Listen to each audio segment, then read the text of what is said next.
It's a Ring doorbell. I rung this when I got here. This door swing's closed on its own accord. The front door swing's closed on its own accord. And I rang it, so there's really no sense in ringing it again. You might want to get the codes so that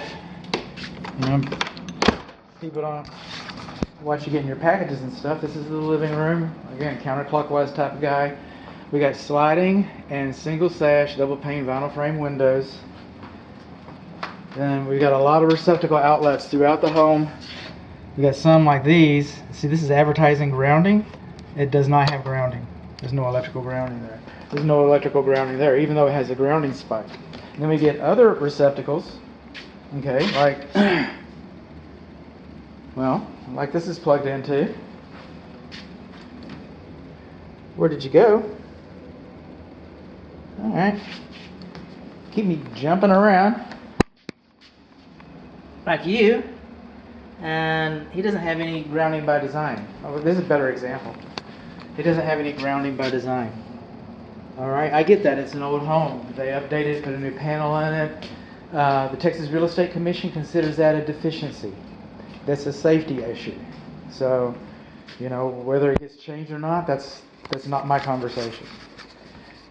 The kitchen oven, 350 is 350. It has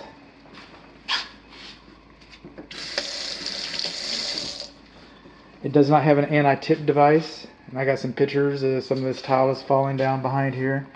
Some of this is loose. The corner, according to code, you don't even have to have a kitchen vent fan.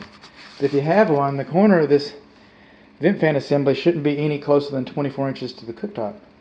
Now, UL listing supersedes code, UL right there. And so the manufacturers, a lot of them, they say, well, this corner shouldn't be any closer than 35 inches or something like that. I don't know. I don't have their instructions with me, so I'm left with code. If you didn't have a vent fan at all, I'd just say you don't have a vent fan, no big deal. But there we are. So we come in here and we cancel off, cook time, put about 13 seconds on that sucker, and I was able to start it before. There we go, our plate's moving around. We're killing germs. The vent fan sucks up. One thing about this vent fan, okay, see how the piping goes through the ceiling? It should have a fire blocking plate up there. I got a little illustration on hot, hot, hot, hot. That's how I know it works. Okay, hot. Okay, should have a fire blocking plate. Moving on along, when these receptacles were installed, this splashback came out this far. So now we got gaps between all of our boxes that hold the fire in. Fort Worth, nobody spam there calls for good home inspection. Well, there you go. So here we come. Hot's on the left, cold's on the right. So when they installed this splashback, all this came out away from the boxes. So now you have gaps between all of these devices. Okay, this is a receptacle, that's a switch, those are devices. These are outlet boxes, and we got gaps between them, and they sell these things called extenders. They're like $3 a piece. You know, so for $25, they're going to charge you sales tax. That's how they get you. But for about $25, it could have been made. Right. Coming on along here.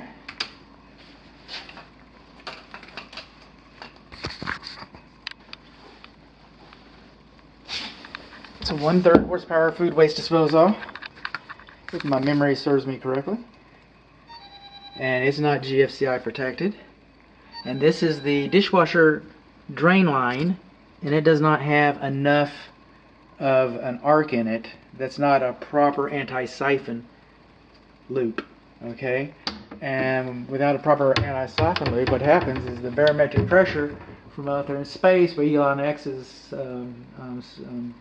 SpaceX is up there, and you know, with his boosters and stuff, and changing our environment and everything, our climate. And so anyway, barometric pressure, just like the weatherman talks about, pushes down, okay, on your dirty dishes, and forces the water back into your dishwasher without that loop. That's how we see if the dishwasher is working. And that's how we clean our glasses and our camera lens. Yay. This dishwasher and the food waste disposal, and a million years ago they weren't required to be GFCI protected, and they're not. You're also supposed to have an electric service receptacle, switch, something to turn off the dishwasher besides the door. But I've lost that argument. I'm going to write it in the report. I'm going to write it as a deficiency, but I've lost that argument so many times. So we're just kind of moving on along. Refrigerator is beyond scope of this inspection, but it is making ice, and it does not have it has a water connection for the ice, obviously, but it doesn't have a valve or a valve box there. We've talked about this door how many times today, so I'm just kind of coming along here, seeing if I got any spares. These cracks are normal in the garage floor. Those cracks, there's nothing really particularly special about them. Builders like to tell you concrete gets hard and cracks. Ha ha ha. And that's right. But this door is not, I think this is locked when I got here. This door is not fire rated.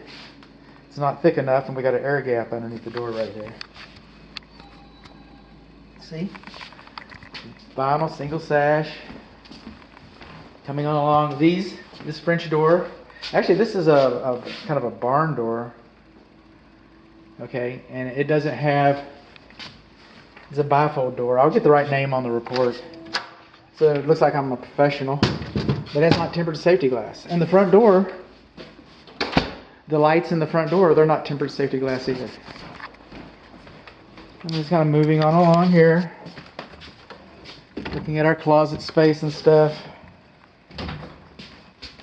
This is the indoor air handler.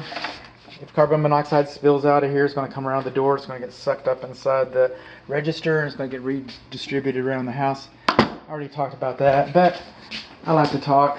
Now we got LVP flooring here, and this flooring is kind of weak right in here. Okay, this is the hall bathroom, and it's kind of weak around this commode. I didn't see any leaks when I was in the crawl space, so there's that. But okay, just shiny. This commode, both of the bathtubs have been resurfaced. This one's kind of chipping up. I have found, from my own personal experience, that you resurface it once, you're okay. You resurface it twice, it's not going to be that much longer to resurface it a third time. If you resurface it a third time, because we really don't want to change our bathtub. But it seems like the more you resurface it, it doesn't last as long. It doesn't last as long as it did the first time. Okay, we got a pull string and a bare light bulb in the clothes closet. And coming on along. And then, these are the same things. There's 2 prongs, so I'm going to, say that they don't have grounding. That's what I'm going to say. These receptacles don't have grounding. These vent fans, if they vent at all, and I doubt it, if they vent at all, they will vent into the soffit vents. Okay? And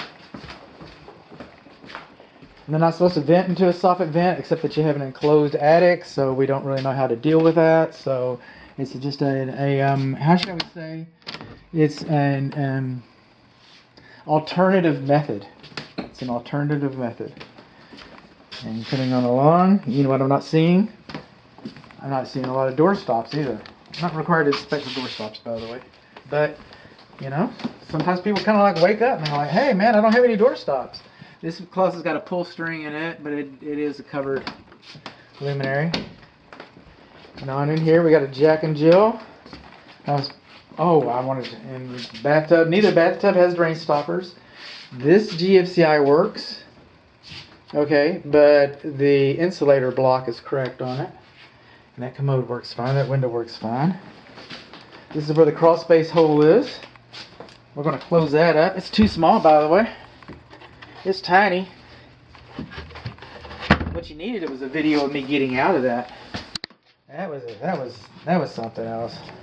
That was a Houdini act. Okay. Back into this bathroom. Just kind of remembering things as I go. This is GFCI is not grounded. It's not grounded or GFCI, it's grounded and GFCI. There we Is go. that yours? I just want to No. make sure those are not yours. Nope, those aren't mine. No. They look kind of fun though. Have to check them out maybe. What kind of toys are those? That looks like home inspector bait. Well, give me fidgeting with that. Okay, we're back at the door, and that's where we've been. Okay, the moisture content. I'm not required to measure moisture, but the moisture reading I was getting in your floors, even though it's damp in the crawl space, as you know, if you watch these in sequence, between 4 and 5%. So these floors are dry. Okay, now by anybody's standards, so these floors are dry. Now I'm required to render an opinion about the foundation. I can tell you the trees are too close. You know, I can tell you the crawl space is too small. You know, I can tell you some things about the foundation. But, you know, I also shoot the floor. I measure it. Okay? I'm not an engineer. I should stay in my place. I'm a home inspector. So I didn't calculate slope or anything. But the guidelines that I use, 2 guidelines I use, blue collar guidelines, no more than 1 inch within 25 feet, no more than 2 inches overall. And I didn't get more than 1 inch overall, much less 1 inch within 25 feet. So for practical terms, I mean, this home is level. This home is level. And the foundation, is my professional opinion, the foundation seems to be doing all right. I would never dissuade my client from seeking perfection. I would never dissuade my client from calling out a structural engineer. But you're probably going to be buying peace of mind, and peace of mind's worth something. So I'm not stopping you from doing that. There's a doorstop. Okay? But my opinion is the foundation's